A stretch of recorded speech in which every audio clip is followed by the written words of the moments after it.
Hello and welcome to the Kayden Gordon Show, today's best country mix. And joining me right here today is Ian Galipeau. Ian, how are you? I'm doing great, Kayden. How are you?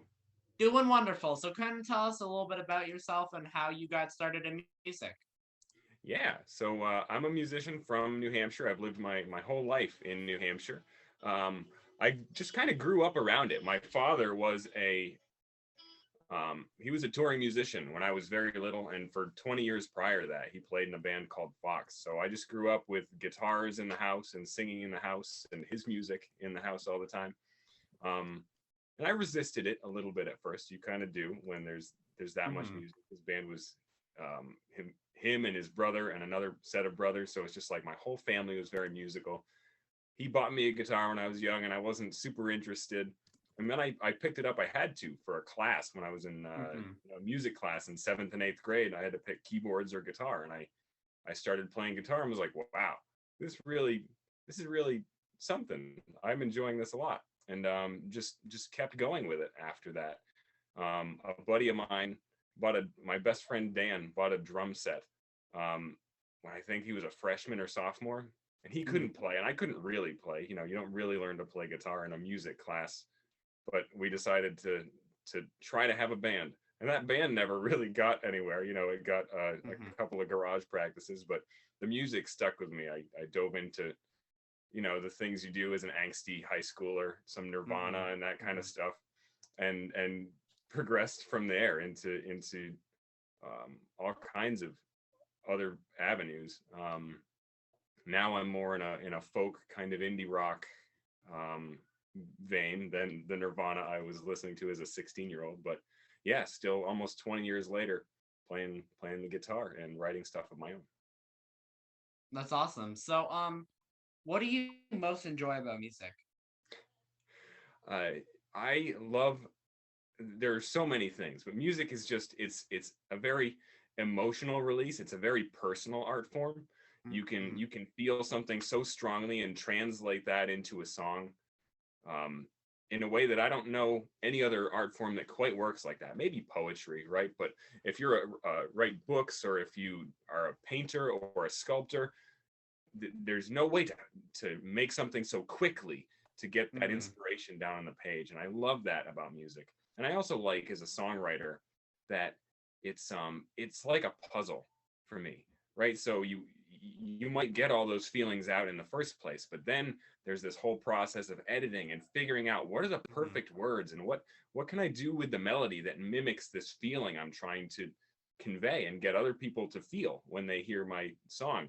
And so this whole it's very cathartic and Hmm. emotional up front, but there's also this very deliberate and specific editing that happens after the fact, right? Where you're trying to Hmm. figure out the perfect words for the song and the perfect melody for the chorus and how this bridge that can flip the whole meaning of the song on its head or whatever it is. And that's really what does it for me is the mix of this immediate gratification and then this more extended, really deliberate crafting of art, and I just love that.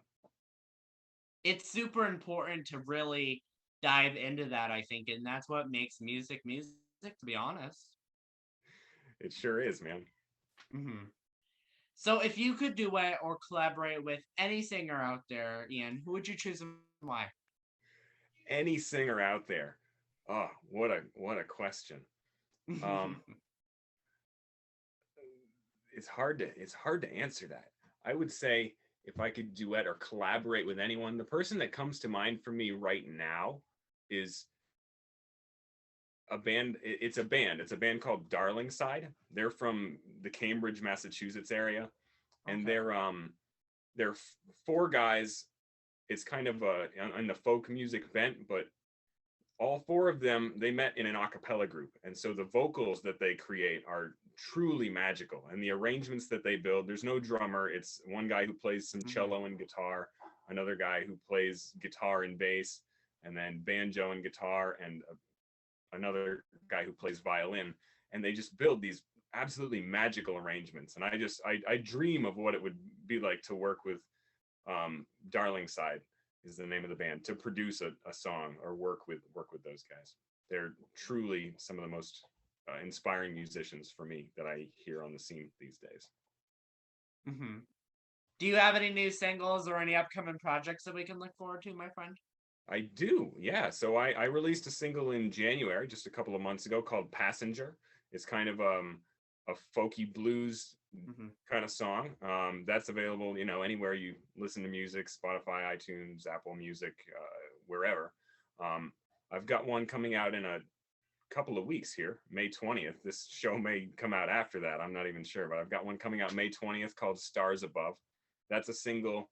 Um, it's kind of meditative, and it's really about um, trying to keep the faith, as it were. I've been a churchgoer for most of my adult life, and sometimes belief is really difficult. Hmm. It's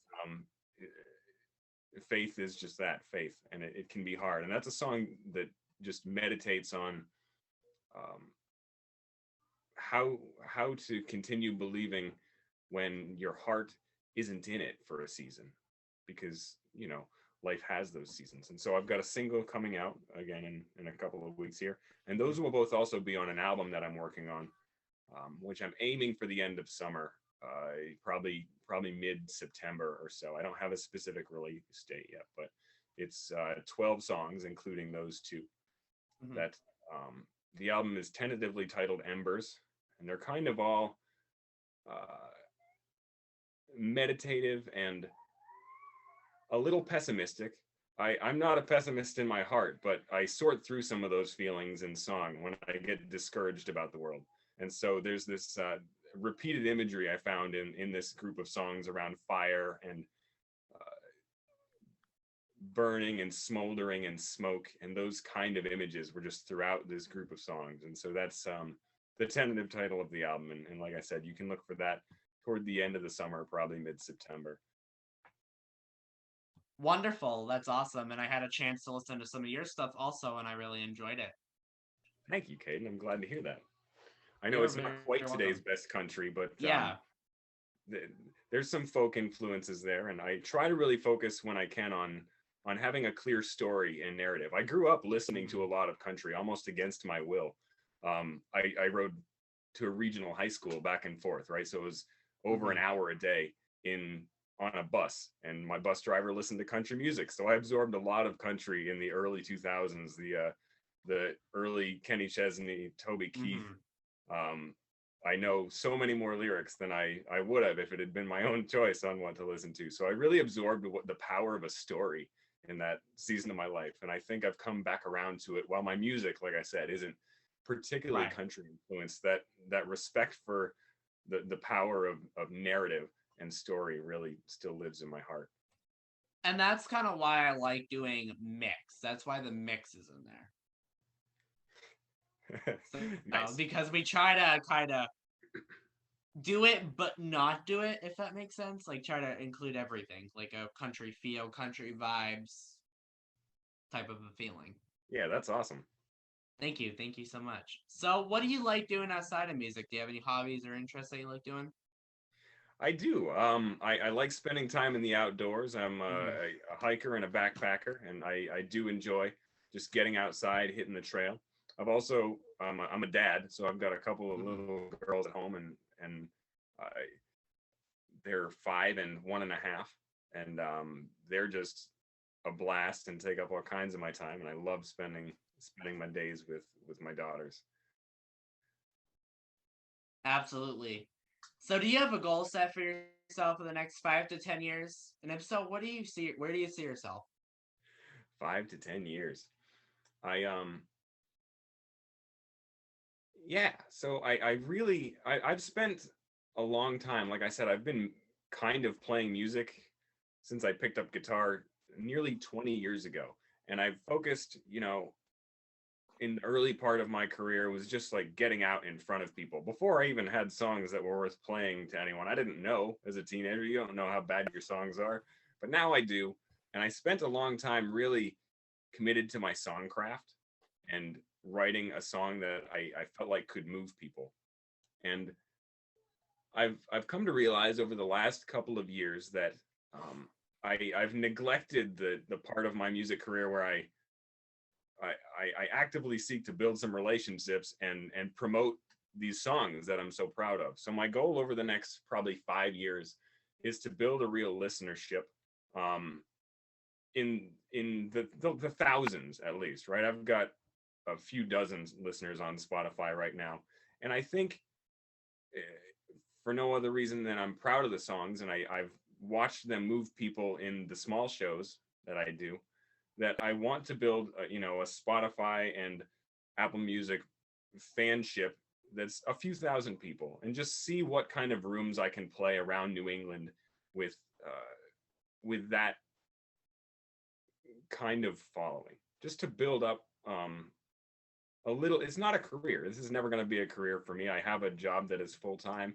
and I've got two little girls at home, so I'm never going to leave them and go on tour. But just the idea of playing some bigger 500 or 600 room theaters over in Boston and Portland, Hmm. down in Providence, maybe over to Albany or down to New York City. That's really my goal. That's 3 to 5 years out right now.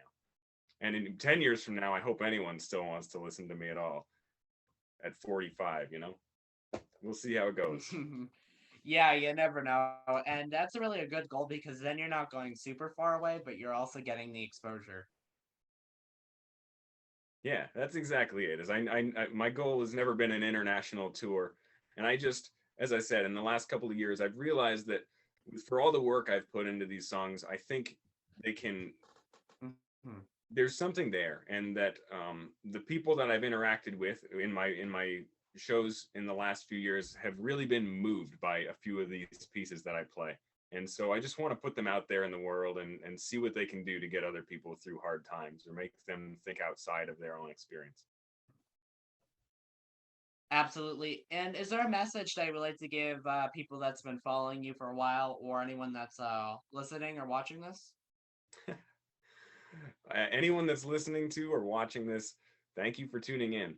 Kayden's got a great program here, and you should absolutely support the stuff that he's doing. And I appreciate that you've tuned in to listen to me talk about my music for a few minutes. It's a gift for me to be able to play these songs and talk about my music in front of anybody. And so I just appreciate the platform, and I appreciate you inviting me on, sir. Oh, not a problem. Anytime. And is there anything that I forgot that you'd like to mention? No, I don't think so. This has been an absolute pleasure. Really enjoyed talking to you tonight. Thank you so much. And also, one thing that I did forget that's super important that I want to mention. Where can people find you on social media? Yeah. Um, at Ian Galipeau Music on most platforms, Instagram, Facebook, my Bandcamp. And so let me spell that because we're on the radio here and it does not look like it sounds. Ian is IAN, Galipeau, Galipeau. And music is spelled as you would spell music. But yeah, I've had plenty of conversations about that. Like, why are you still performing under a name that doesn't look like it sounds? And I just haven't found a name that I prefer. So Ian Galipeau, Iangalipeau music on Facebook or Instagram, or where I'm most active. Awesome. Well, Ian, thank you so much for taking the time to come on the Kayden Gordon Show today's Best Country Mix. We appreciate you coming on and talking with us for a little bit. Thank you so much for having me, Kayden. Have a great night.